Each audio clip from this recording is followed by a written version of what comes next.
How's it going, guys? Here to review a spectacular game. Now, I just want to say, I know this is probably gonna make some people like all fucking weird and butthurt, but like, I never played this game. I know I'm reviewing a game I never played, but the truth is, I mean, I don't think I really need to. The game speaks for itself. I watched it online. I just don't have my shit set up right now on my PC. Plus, I felt like watching a game. There's nothing wrong with that. But I can tell just by watching it. It really is a 10 out of 10 game. IGN rated it a solid 10, which they don't throw out 10s much. And I think that it was a well-deserved 10. I really do.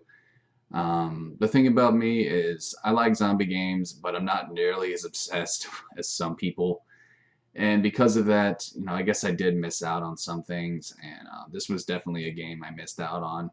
It's like a 5-year-old game or around there. I believe they're even making a sequel, which should be interesting. But it came out for the PS3, and the graphics, man, are really good.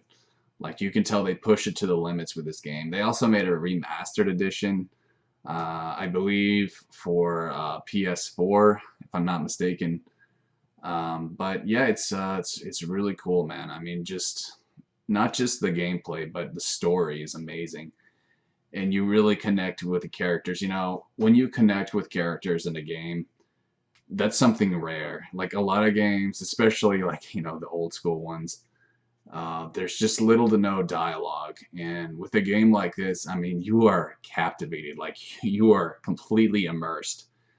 I remember that's what made me fall in love with Metal Gear Solid because that was one of the first action adventure games where you really can get sucked into the dialogue and the characters are just really unique and relatable and stuff like that. But yeah, this game is sad though. Like there's a lot of sad parts and there's a lot of death, which is really unfortunate. But that's just how it goes. Especially, I guess, the post-apocalyptic world. People are gonna be dying left and right, and wow, it's just it leaves you in suspense. All the crazy shit that happens, but.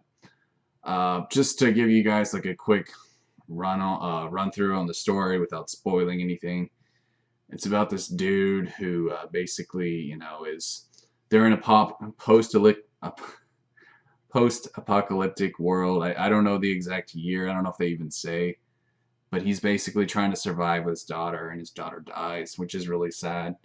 Um, but he ends up meeting this girl who I think has like what is it?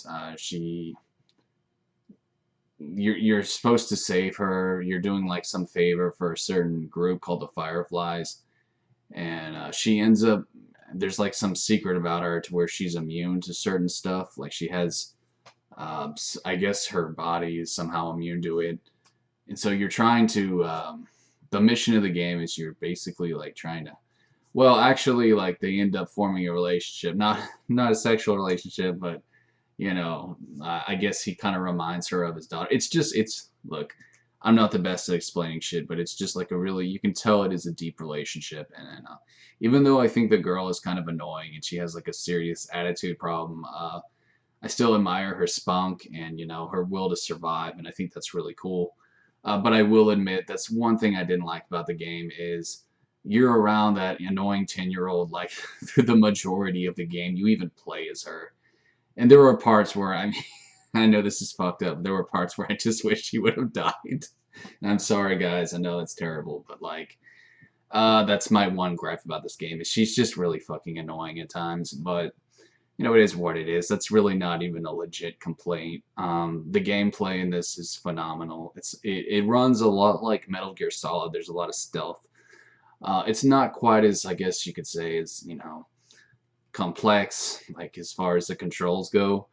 But it's still, I guess you could relate it more to like the Batman series, where there's stealth and then there's not stealth and stuff like that. But um, it's also kind of a mix, I guess, of like, I don't know, Half-Life because of some of the enemies are mutated and shit.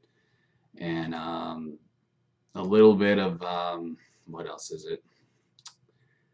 I don't know, man. Some people even say it's kind of like Uncharted. I never played the Uncharted series. I was more of a Tomb Raider guy growing up.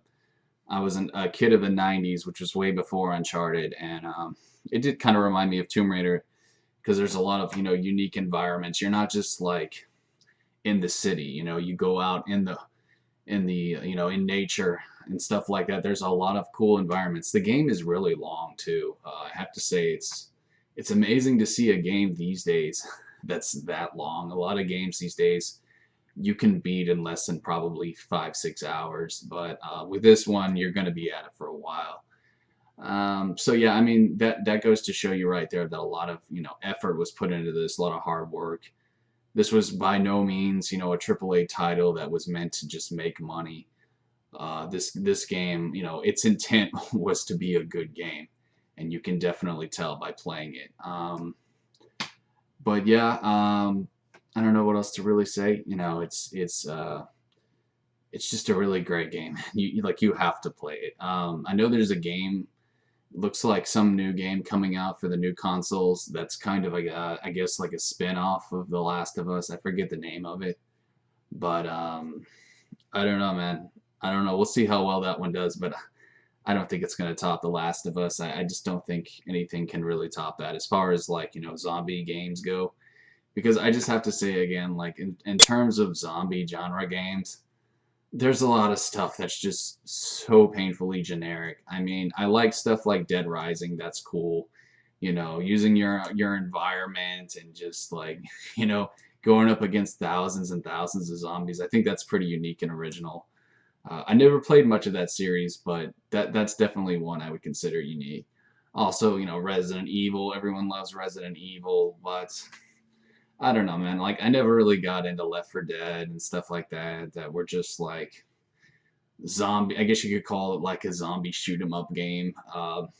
So yeah, I can't emphasize enough like how cool it is to see a zombie game that isn't just mindless killing of zombies and explosions. Something that you would think was made by Michael Bay. Not that I'm a hater of the guy, but um, I guess that's the best way to describe that. But yeah, guys, this game is really amazing, and I missed out, but thank God there's a playthrough on here on YouTube. I mean, you can watch pretty much any game. There's a guy named the Rad Brad. He's the guy I watched play it. He's a really funny, cool guy. I'd probably go crazy if I had to watch PewDiePie play a game this long, or Markiplier. I'm sorry, I'm just not a big fan of those two guys. Yeah, they're just, I don't know, man. But anyways, thanks for watching my review, guys. If I had to rate this game, I would definitely give it a 10 out of 10. So, peace.